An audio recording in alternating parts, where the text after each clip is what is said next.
The whole concept of God is imagination. There is no difference between imagination and reality for the subconscious mind. So if I can imagine it over and over again, I can believe it. If I can believe it, it becomes my reality. We choose our partners freely. How much of this selection comes from our subconscious repetition of family dynamics? The subconscious mind looks for familiarity. The subconscious mind looks for predictability and confuses predictability with safety.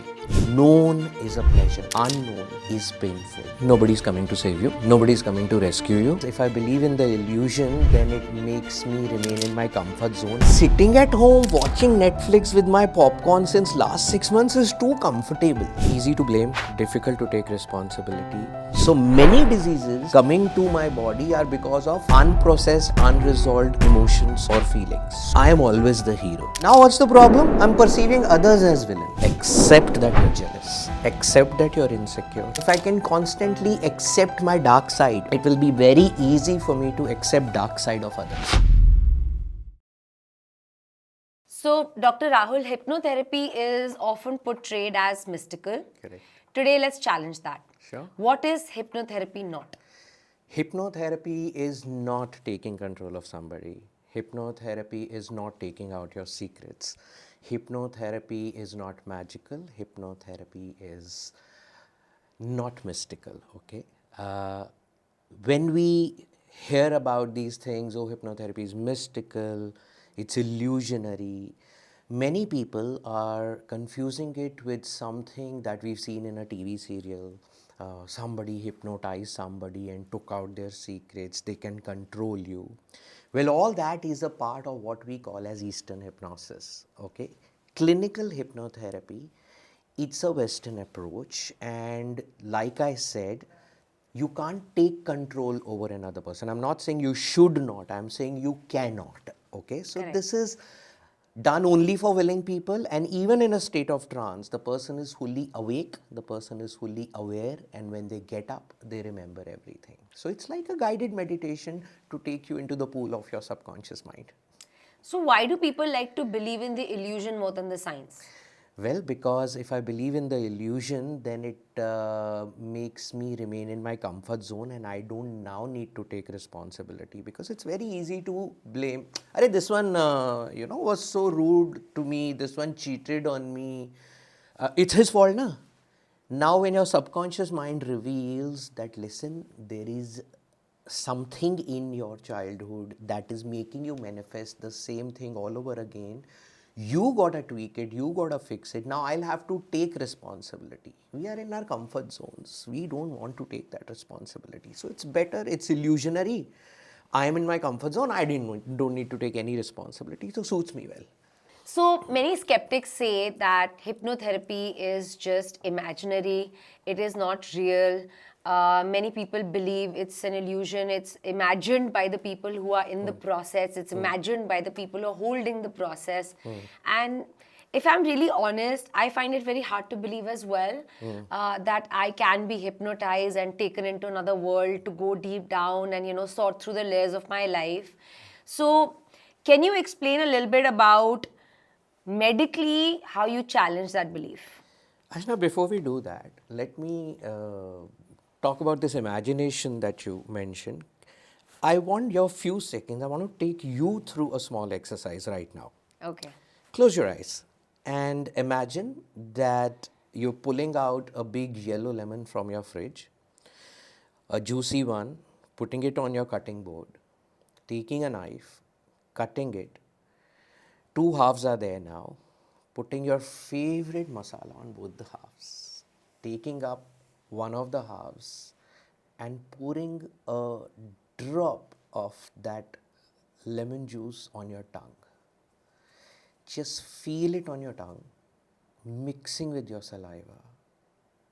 And once again, taking the other half of the lemon, pouring it on your tongue, pressing it a little, feeling the tanginess, enjoying the flavor. And when you've done all of that, just let me know, did your mouth water? But it's like, so I know what you mean.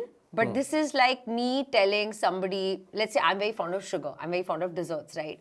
And if I tell somebody, close your eyes and imagine the gooeyest chocolate cake and imagine it pouring into your mouth, of course you're going to salivate. You're going to think of that chocolate cake. That's like imagination again. That's like your brain telling you, think of all the senses that you use to enjoy that sugar in your everyday life, and how many ever years you eaten that sugar.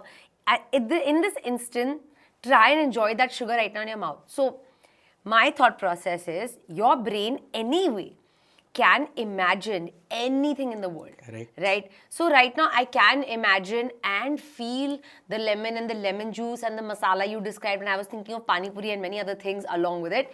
I'm just saying that your brain is wired in a certain way. Yeah. It will respond in that certain way. Correct. So explain how hypnotherapy is scientific and how it's different and separated to this subconscious imagination that comes in play, where everything else is already experienced and it comes about. See, why did I make you go through that exercise? To tell you that the lemon wasn't real, but the mouth watering was real. So it's as if we are looking down on imagination. At the end of the day, the whole concept of God is imagination. Okay? If there is any invention somebody did, somebody created a mobile phone, a phone which would not have any wires, that was somebody's imagination to begin with. So let's not look down on imagination. Is hypnotherapy imagination? Yes. This imagination activates real neural networks in your brain. So there was a team, basketball team, that was sent on the field to play.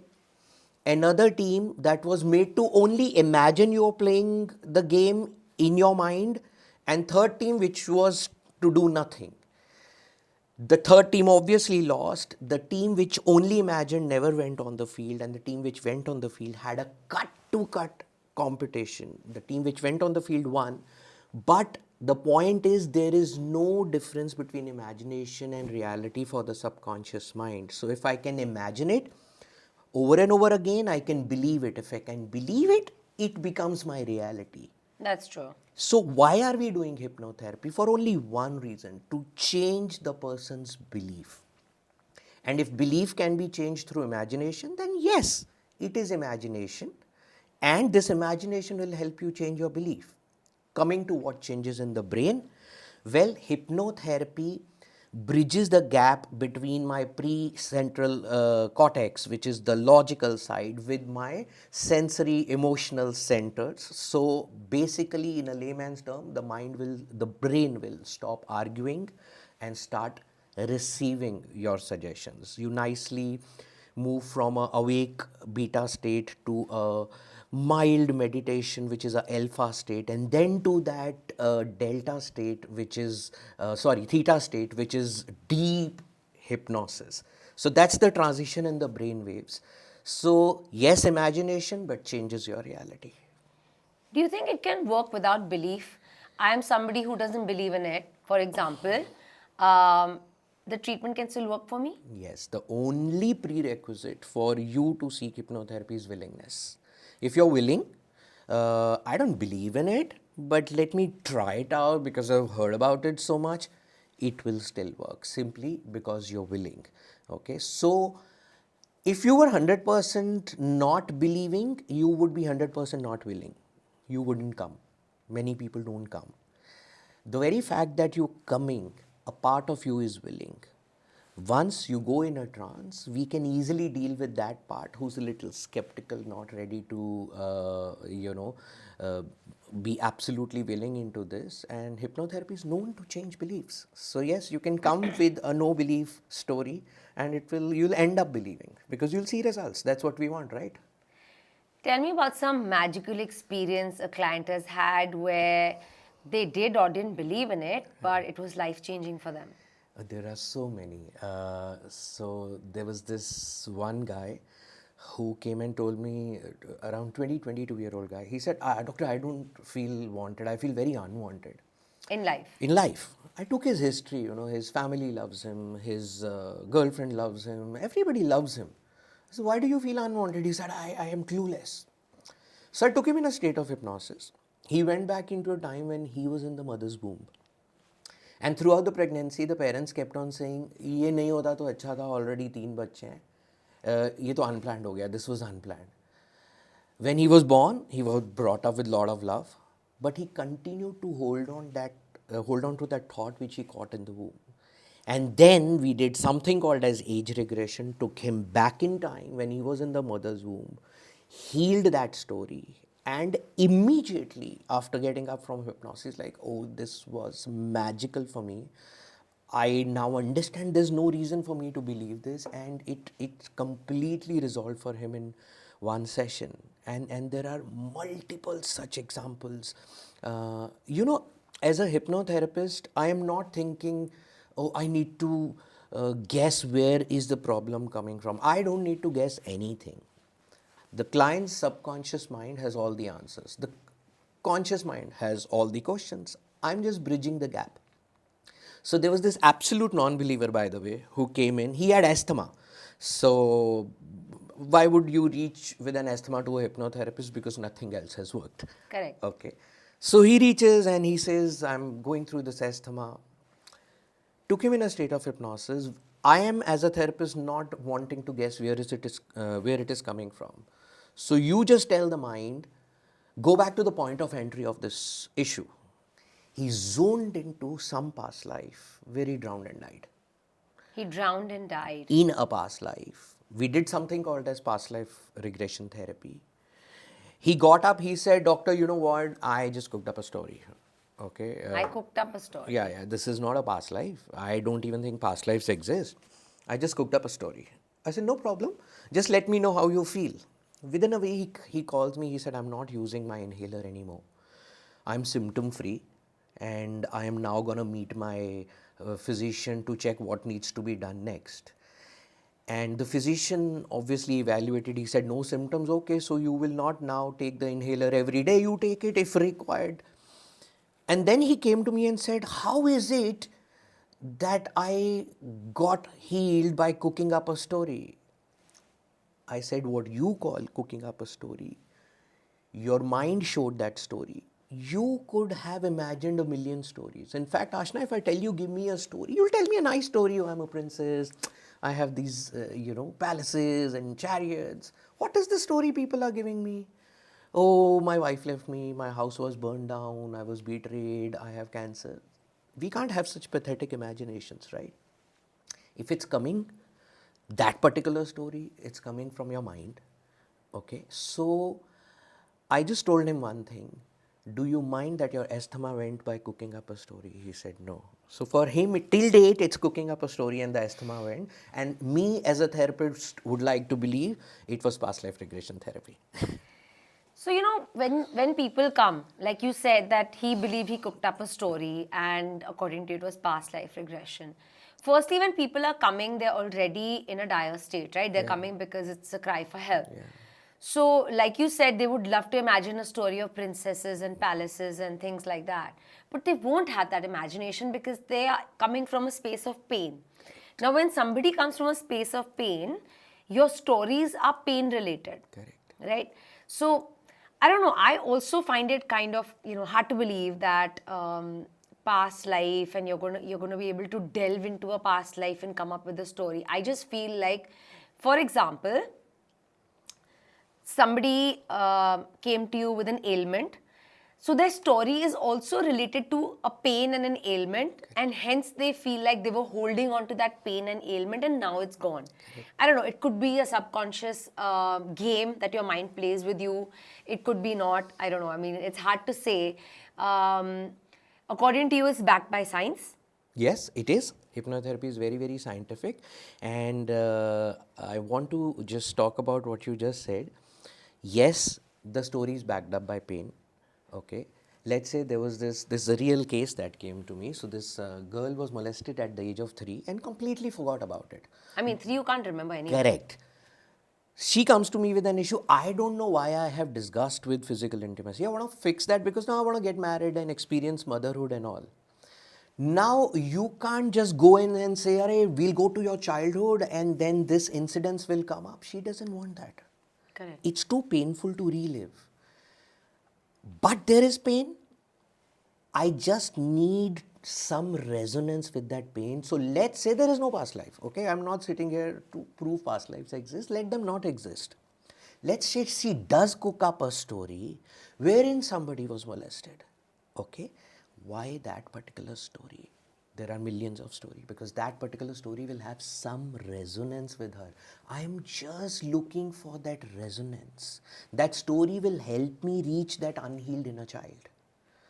So, past life or no past life, I'm looking for resonance and I'm wanting to break that resonance. And these stories help me reach that inner child, and I'm able to do that. So, Dr. Rahul, the subconscious is the real decision maker as far as the mind is concerned, or do you think the conscious mind is the real decision maker? Subconscious mind can't decide anything. Subconscious mind doesn't have any logic. Logic is a function of the conscious mind. Subconscious mind only has two main functions, though it is 6,000 times more powerful than the conscious mind, but it can't logic. Number one function, it's just a storehouse of memories. It stores memories. मेरा ये problem कहाँ से आया? यहाँ से आया. Okay, the teacher said you're not good enough, so I started believing it, और वहाँ से my problem came. Second function of the subconscious mind is the onus to keep me alive is with the subconscious mind. Okay, so if this table becomes very hot, by impulse I'm gonna remove it. I'm not gonna think or logic, should I remove or not remove? So the decision to heal, the decision to take therapy, the decision to change is always coming from the conscious mind. Okay, and then if the subconscious mind is in sync with you, like the rule comes from the conscious mind, subconscious mind has experiences. So like, let's talk of a smoker. The rule says no smoking because the doctor said you can't be smoking anymore and you will, your health will deteriorate. His wife said, घर से निकाल दूंगी smoke किया तो.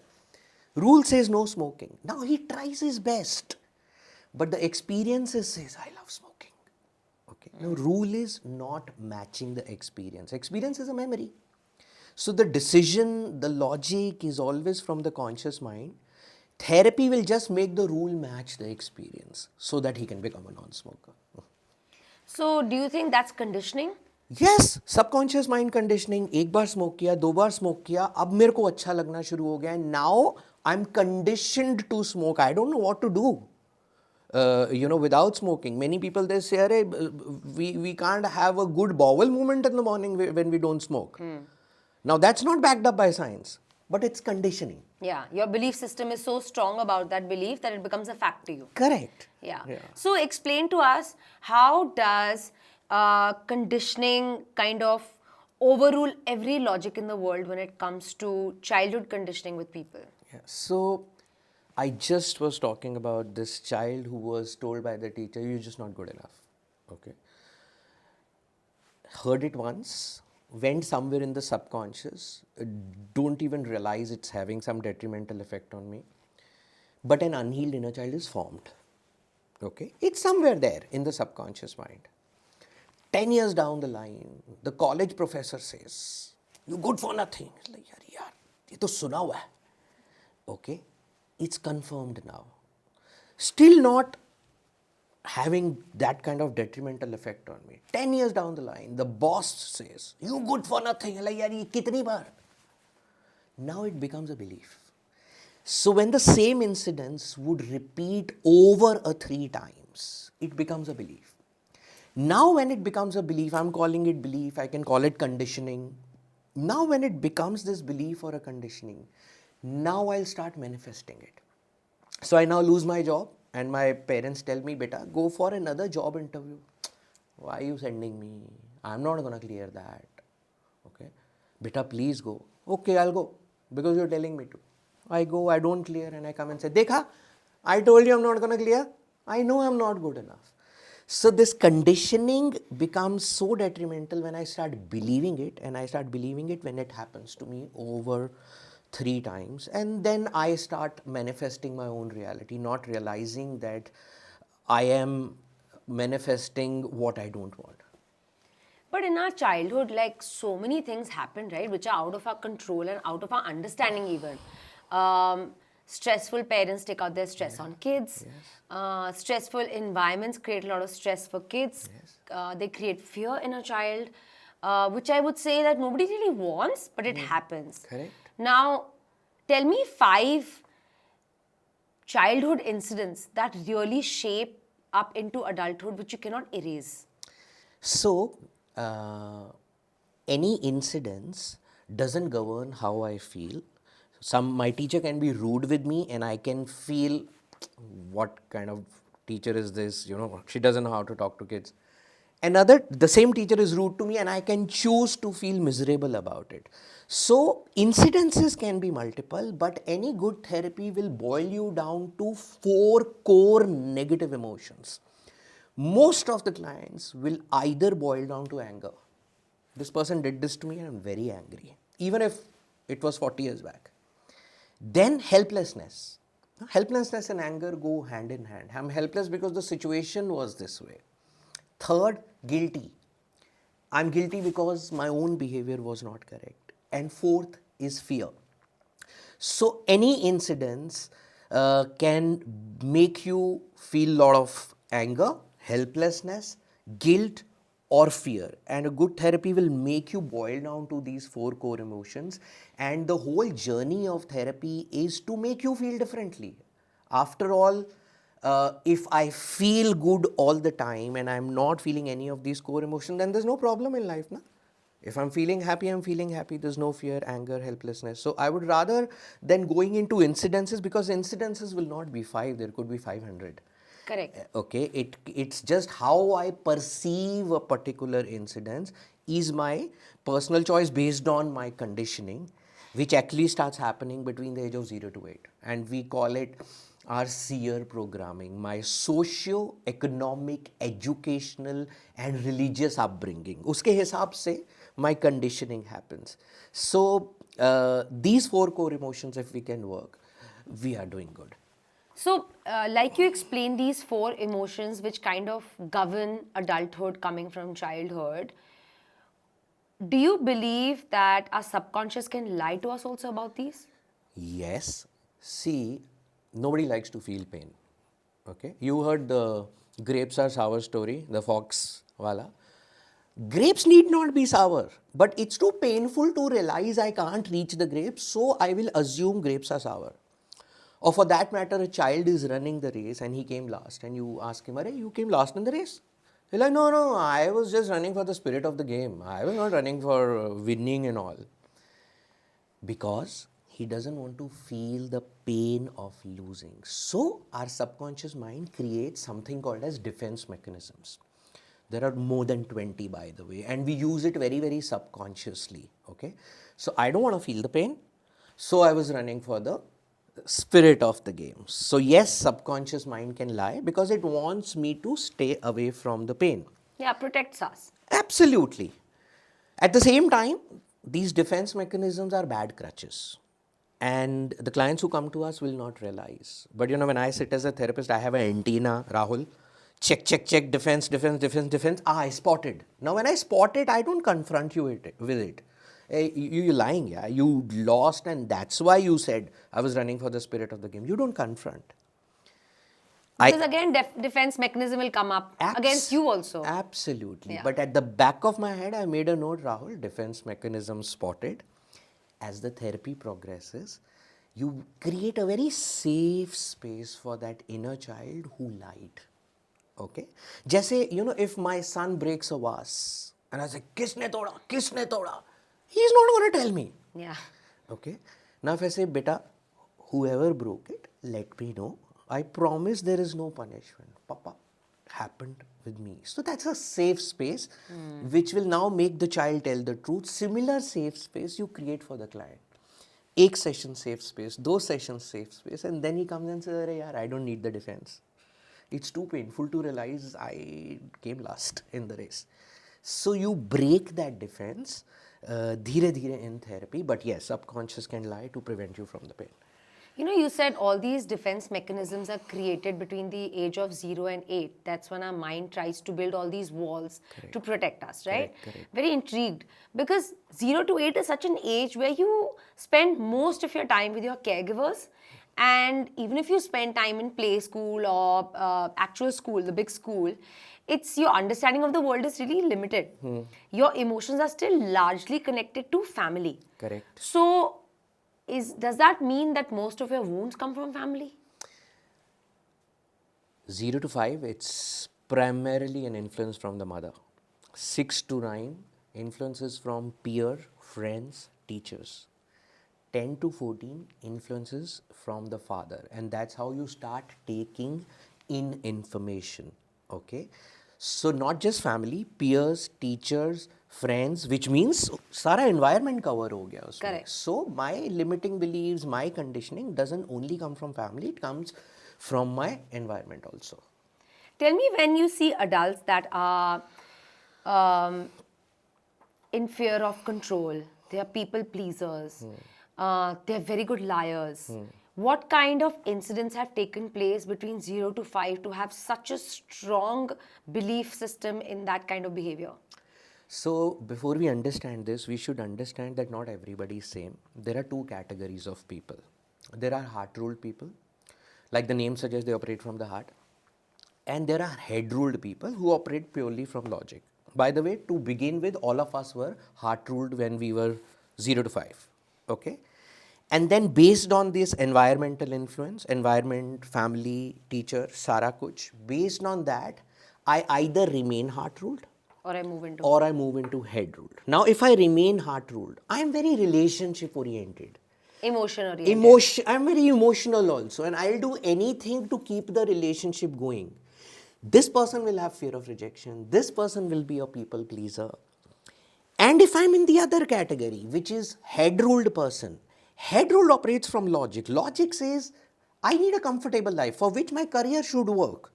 These people will have a fear of failure.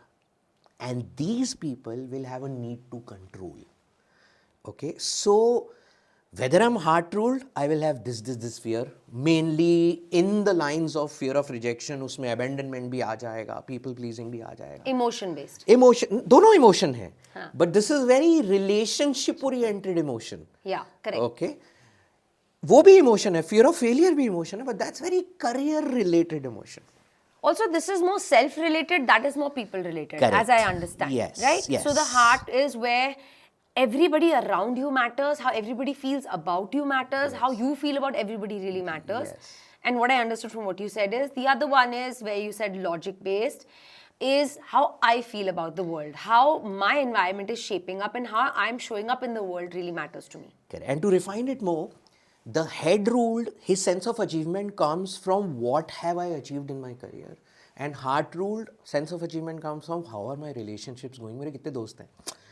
How's my love relationship going? So that is what is very important for each of these categories. Do you think mostly one of each category gets married? Yes, because opposites attract and they complement each other. Yeah. You know, two heart ruled getting married, they both can't handle emotions. ये चिल्ला रहा है, वो भी चिल्ला रहा है.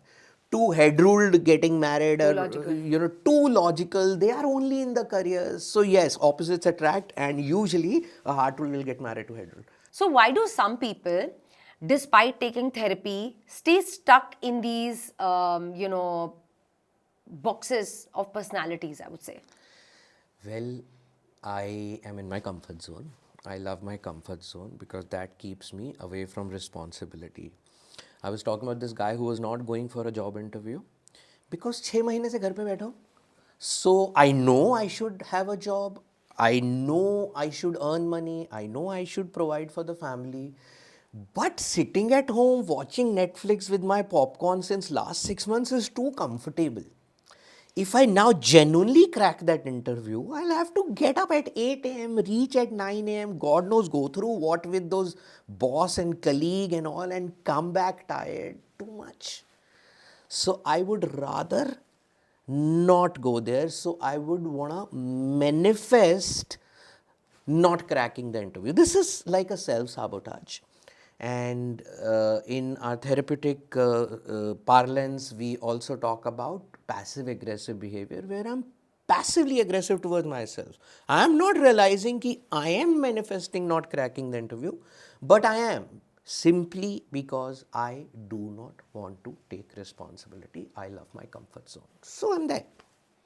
You know, I'm a mother of a 9-year-old, and like you said, 0 to 5, all these wounds and all the negative aspects are mostly, by and large, you said, created by the environment and the mother. Not negative, positive be. I'm sure, Huh. but I'm just here trying to understand, Huh. and I'm treating this as a personal therapy lesson. um, Tell me, what is it? I would like to understand. I'm sure, as being human, I will create my own negative, I don't know, traits for my son, and I'm sure I would have already created some wounds for him, not realizing. And as aware as you become, still there are some things that are beyond your control, right?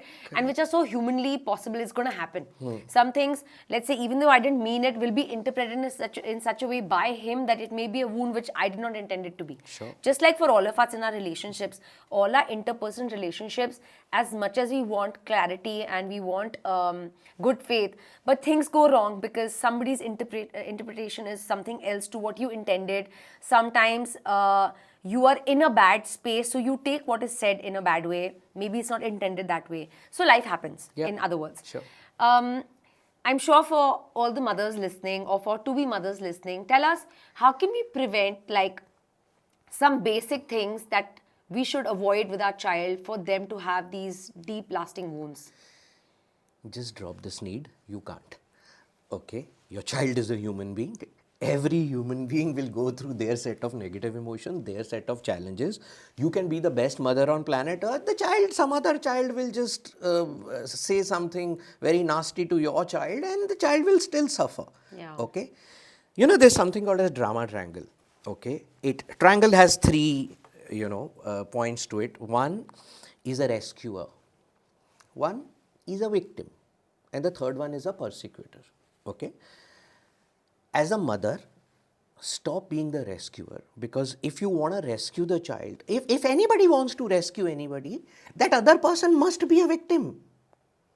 So don't come from a need to rescue, because you will make the child manifest being a victim. Okay? Just do your best. Okay? As far as intentionally you're not hurting or harming the child, this is the best you know. And your child will still go through their fair share of challenges because of you or not because of you. So just be your natural, authentic self. Don't push yourself, pressurize yourself. इससे भी better mother, इससे भी better mother. इससे better mother होनी होती तो he would have manifested that mother.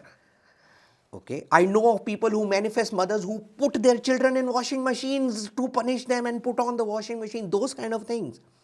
So every human being has to go through set of experiences.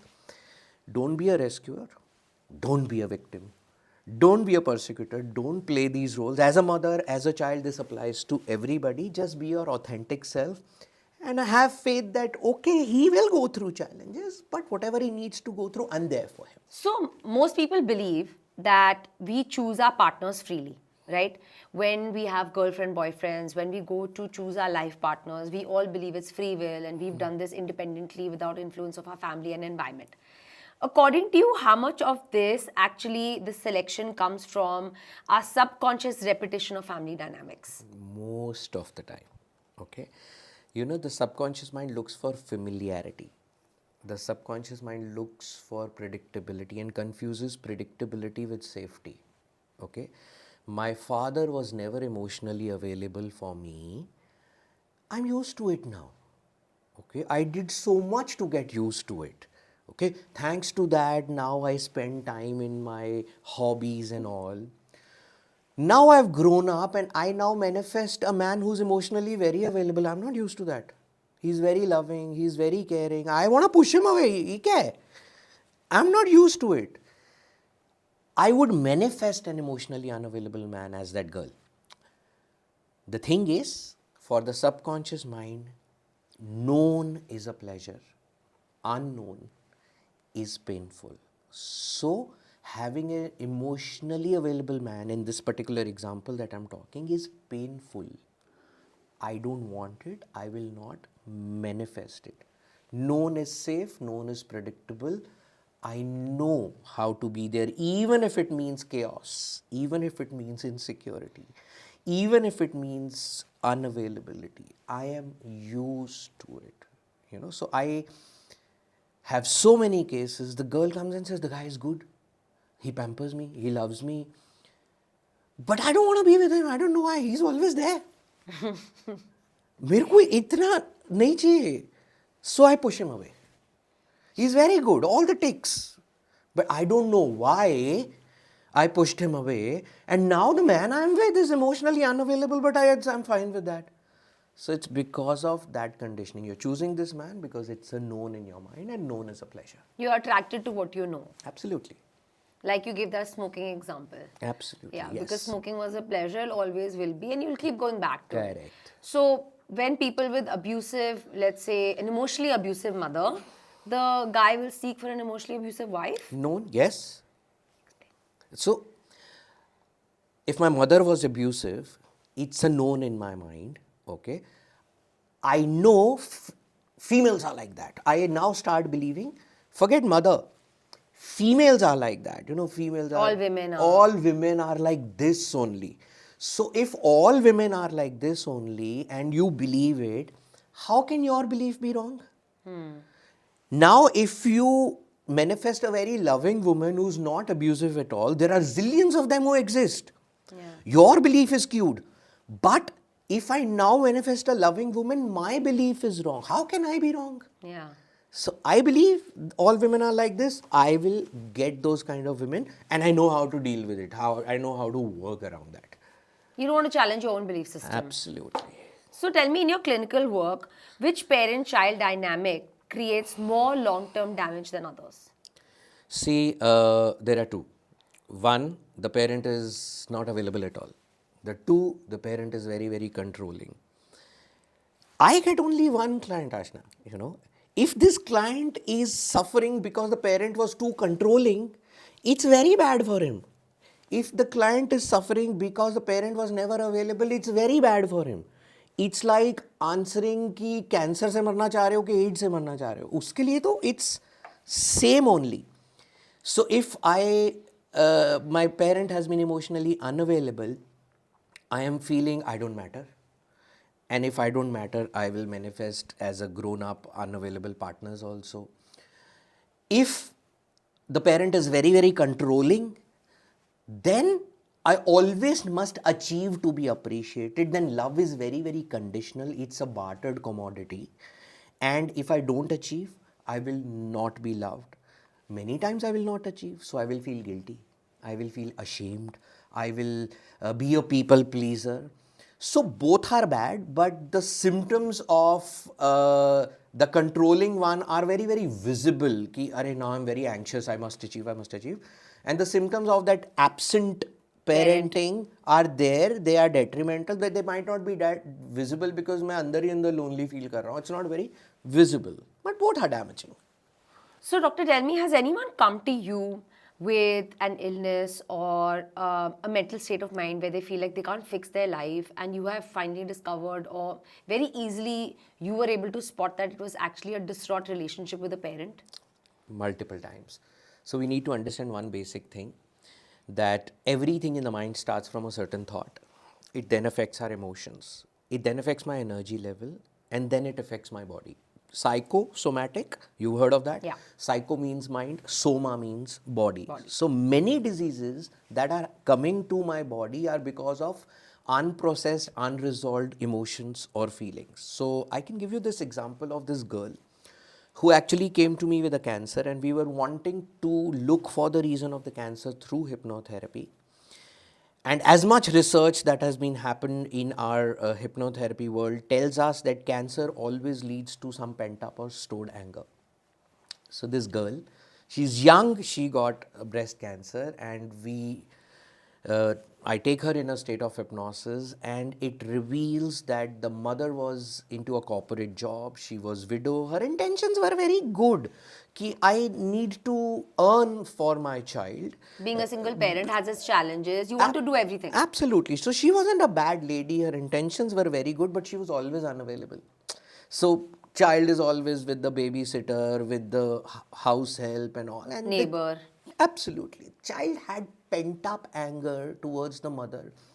over years. Because the child felt abandoned in some way. Yes, child felt not nurtured. You Yeah. know, it was a breast cancer. Breast milk nurtures. Okay. Cancer is suppressed anger. So when we went to look for the reason, it was pent up anger towards this parent who actually says, "Yeah, I love you." When she retired, she said, "Beta, I'm sorry I wasn't available. What can I do for you?" I was the main provider. Yeah, but the child now says, "Nee, nee, now my childhood is over. Now you've come." Okay, and now she's suffering from a disease. So there are many repressed feelings and repressed emotions, not just related to parents, otherwise also, that translate into physical diseases in the body. You know what you're saying? I have observed and I have studied and I've read a lot about how we hold on to childhood emotions, childhood patterns, childhood incidents, and they shape our adulthood, they shape our belief system. And I completely agree with that. But I've also seen adults who blame their today for what happened in their childhood, and that's become their comfort. Like, I am a villain because my mother was like this, and I am a bad person, or I'm a liar, and I'm a pathological psychotic person is because my parents were like this. So it's like the correction is not happening because now you're in that victim mode for the rest of your life, and you can hold on to the story that I'm not responsible, my parents are responsible for who I've become. Correct. Easy to blame, difficult to take responsibility. The whole thing is that every experience of my life is there to teach me something. That learning is a wisdom. Pain and wisdom don't go hand in hand. So many people come to us in pain. She's to blame. She was not available. What is my fault? I was to just 6. They are so full of anger. And now if I start selling wisdom to them, no, every experience is for some learning, they are going to run away from my clinic. I first need to do something about the pain. Okay, so there are so many processes that we do which help them let out the anger, the rage towards the parent or to whomsoever they are. Once that anger is out, once that pain is gone, and now I confront them with their question that if this experience was not there for you to feel abandoned or unloved or angry, but it was there for you to learn something. What is the learning you get? Now he says, self-reliance. If my own mother is also not available for me, I now learn I need to be self-reliant. So learning comes, but after the pain goes. So initial therapy is dedicated to let the pain go. Yeah, but you know, doctor, there are people, my question was, there are people who are holding on to it because now that is the comfort they have, that they can explain to you why they haven't become who they wanted to. So they're staying like this because now they're all the reasons of my childhood trauma, because this word is also being very loosely used nowadays, you know. So it's like everything is coming from childhood trauma. My parents were traumatic, my environment was traumatic, so I continue to be a damaged person, don't want to heal, don't want to move from this, but now this is a solid excuse to be a damaged person because of all that's happened. Do you experience it? Do you see this? All the time. So, there are people who come to me for therapy, they heal, and then they say, "Arey, my friend, can you heal that person?" I said, "Yeah, let that person call me." They're like, "No, but they're not willing to come," and, they think nothing can happen at their end because the mother is to be blamed. Okay, she wanted to take science and the mother never allowed her to take science. She said, "You're a dumb person and you just take a BCom and you just get married off." And she had to take BCom. She was married off, and now she blames the mother. You are in pain.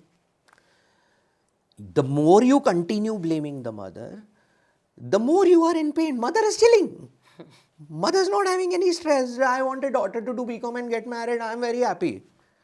You are in pain. So by remaining unwilling to heal, by continuing to hold that blame or rage or anger, you are unhealed. So hopefully one day something clicks for you and realize that, listen, blaming hasn't helped. If blaming had helped, you would be peaceful. Blame, feeling so nice. It's like filling a void after eat with a pastry. Ate, feels so nice. But after half an hour, the same emotion is going to come up. Correct. And you're just continuously filling a void with something till one day you realize this is not helping.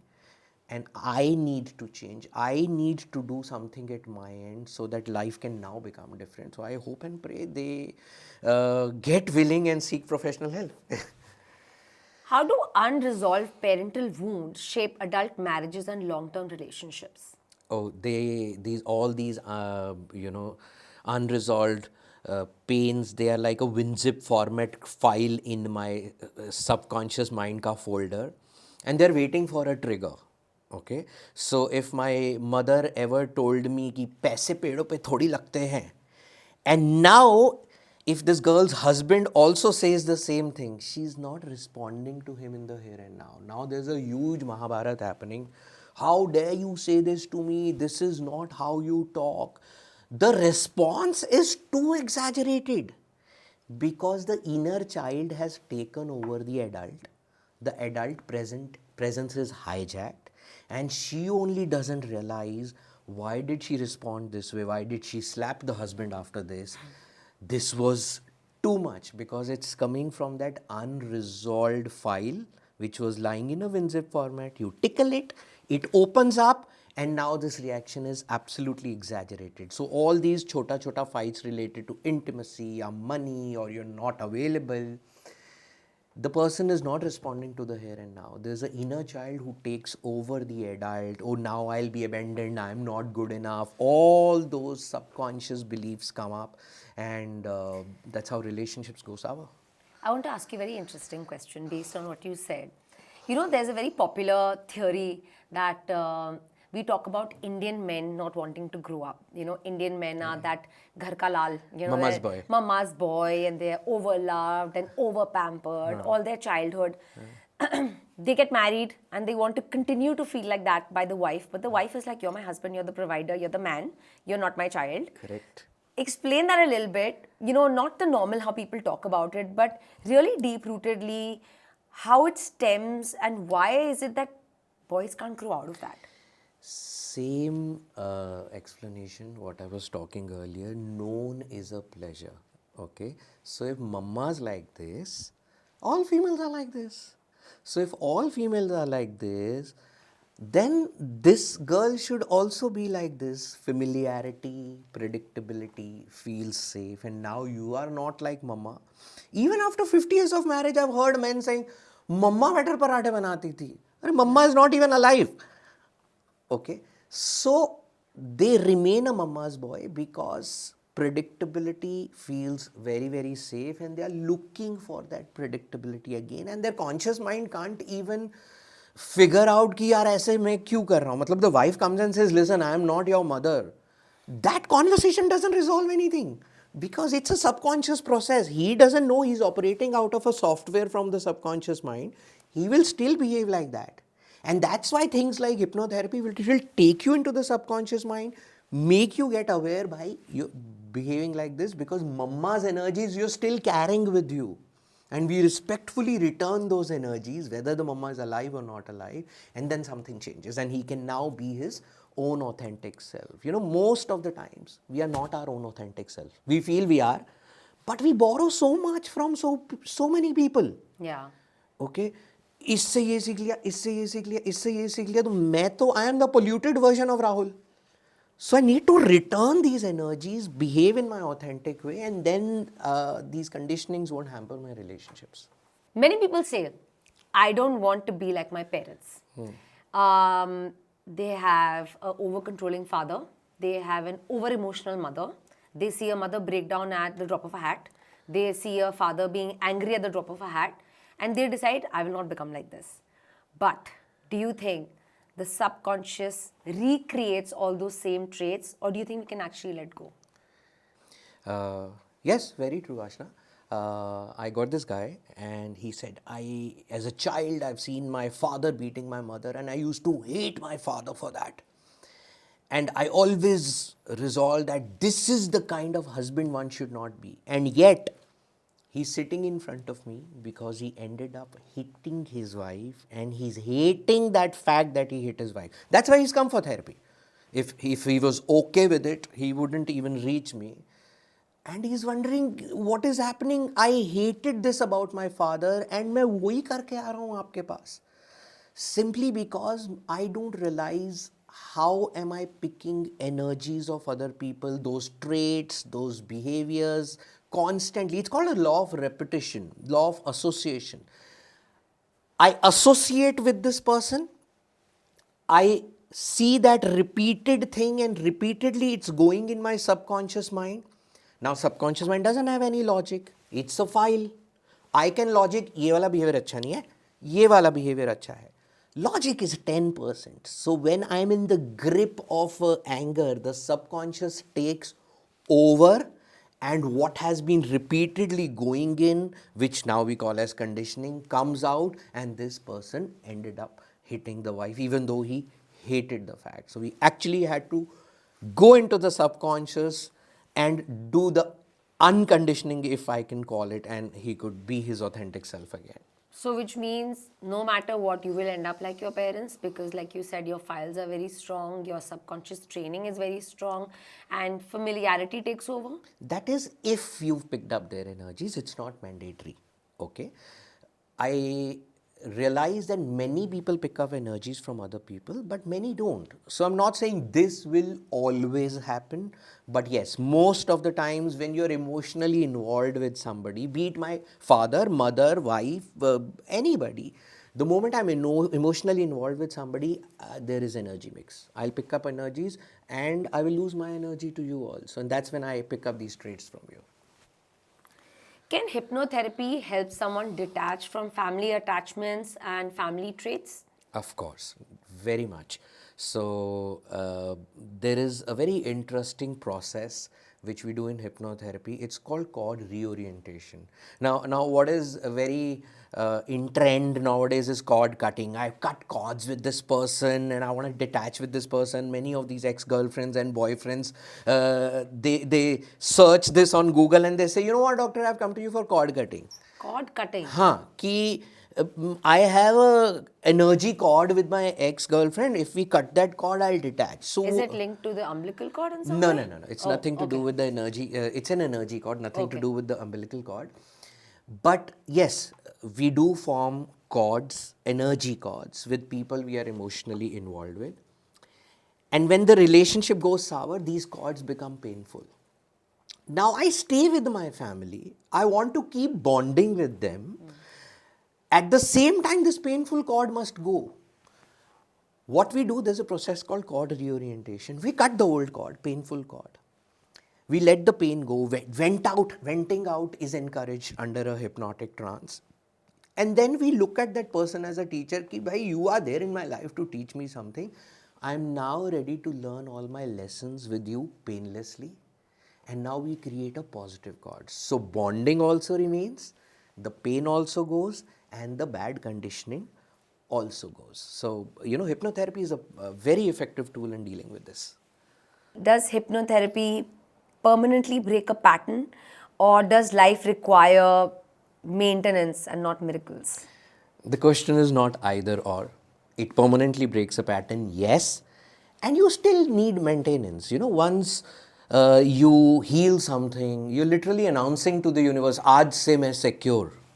The universe is going to test you out. Yeah. Okay, so you'll meet the same mother-in-law who will have the same sarcasm, and universe is testing you, ki, are you still secure? If you're not, go back to the therapist, something is remaining. And if you are, then universe will test you again. And in those times, we need some coping mechanisms, we need techniques, we need empowering tools. Healing is an ongoing process. So permanent breakup, permanent break in conditioning, yes, but I need to maintain it that way. Therapy resolved all my reasons to be insecure, but by now I'm habituated to be insecure. I don't know what it is to feel secure. Yeah. So there are self-help tools, techniques that we give to them, not just for now. I don't want this client to keep coming back to me for everything that happens in their life. I strongly believe in self-empowerment. So if you've come to me with issue A, you will have issue B in life. The same techniques you use there, you'll be able to manage life in a much better way. So permanent breaking of patterns, yes. Maintenance, yes. Both are needed. They go hand in hand. If someone listening today wants real change, like not motivation, not inspiration, but like really want to change their life, what is the first uncomfortable truth they must accept about themselves? Nobody's coming to save you. Nobody's coming to rescue you. Nobody is that interested in you as much as you think. Okay? You will have to do something to change in your life. Take responsibility, stop blaming, and look for questions which will have an answer. Why is this happening to me? Why am I manifesting? And then seek those answers, because only you can help yourself, as true as it can get. I agree. We really do believe that everyone is doing something to you. People have this belief system कि मेरे साथ ये हो रहा है, and everybody is out there to get me, and everybody is Correct. out there to make me feel bad, and everything is happening so that doesn't work in my favor. But like nobody's interested. It's so true. सब अपनी life में busy हैं. Everybody is the hero of their own movie, Yeah. and everybody is living their own movie also. They're not even living your movie. Your version is Absolutely. completely different of my version. And I really do believe what you said, that we must understand that you are living your own story. Make the best of your own story. No one is interested. They're all different characteristics in your own movie. Make sure you're the hero. Make Yes. sure you're the villain. Make sure you're saving yourself from Yeah. that villain. Absolutely. Instead of making other people the villain in your story. Absolutely. This is something I learned a few years ago, and I really, really like to apply this, and correct me if I'm wrong. So, if your own life is your movie, right? Imagine yourself as the hero and imagine yourself as the villain. Save yourself from yourself. Correct. So, If you're constantly thinking, my father, mother, husband, friend, kids, mother-in-law, father-in-law, boss, colleagues, if you place them as different villains and you tell yourself you're the hero and you need to fight all of them, to achieve something, I just feel like it's a lost battle. Yeah. If you really, one can close their eyes and picture yourself and all these villains that you've created, just imagine a different version of yourself you're fighting. And you tell yourself, this is who I'm fighting. This is the version I don't need. And you're the hero, you're the villain. I feel the story becomes a lot simpler. The story becomes a lot self-reliant. You're relying on yourself to win your own story. And I think you stop blaming everyone else, because that's a waste of time. true, with just a little bit of how I look at it. जब मैं इसको story को देखता हूँ, there are no villains in my story. सबसे पहले तो I am never the villain. Okay, I am always the hero. Okay, if I only perceive myself as the villain, then I will beat myself. Then I will be harsh on myself. Villain को तो मार पड़ती है ना. I am never the villain. So I'm always the hero. Now what's the problem? I'm perceiving others as villain. So if I perceive others as villain, then pain is guaranteed. Because villain is going to give me pain. I need to change that perception also. Yeah. Okay? I am just perceiving them as a villain simply because they did not meet my expectations. They did not behave the way I wanted them to behave. Okay? And my behavior, how can that be wrong? Not even wanted them to behave. I needed them to behave in a certain way. Exactly. So therapy will change that perception. पहली बात तो you are always the hero. दूसरी बात, they are also not villains. They are the hero heroine of their story. Okay. If you stop perceiving them as villain, you will not be in pain, because pain मुझे villain नहीं दे सकते. Okay. So we change. All therapy is about changing perceptions. If I can perceive you differently, I don't have any problem with you. We can beautifully coexist. Tell me finally, if healing had nothing to do with techniques, therapists, hypnotherapy, what would healing actually demand from a human being? Accept yourself the way you are. Accept that you're jealous. Accept that you're insecure. Accept that you're angry. Accept that you're guilty. Accept your dark side. This is who I am. And I still accept myself the way I am. And if I can constantly do that, if I can constantly accept my dark side, it will be very easy for me to accept dark side of others. It's impossible you will not see dark side of others. Okay? All relationship conflicts, power game, everything is because this person is dark, I am light. If I can accept I am also dark, and I accept my darkness, I'll be able to accept the darkness of other people. If that can happen, I'll be able to forgive them. And if I can forgive them, I'm not going to keep holding on to the past. I'm going to be able to easily let go. I can remain in the here and now, the adult of today, enjoy the present moment, and no problem. No therapy needed, no techniques needed. Thank you so much, Dr. Rahul. That was really a brilliant conversation and actually felt like a personal therapy session. And I hope everyone gets exactly what I got out of it, which was clarity. Thank you so much, Ashna. It was a pleasure, doing this with you. Thank you. Hi, I'm Dr. Rahul Dutta. I'm a clinical hypnotherapist and counselor, a hypnotherapy trainer. Ever wondered why you continue to behave the way you don't wish to? Why something is coming from your subconscious mind and not letting you logically resolve it for you? Well, if you want to know these answers, then watch this episode on the human thread across all streaming platforms.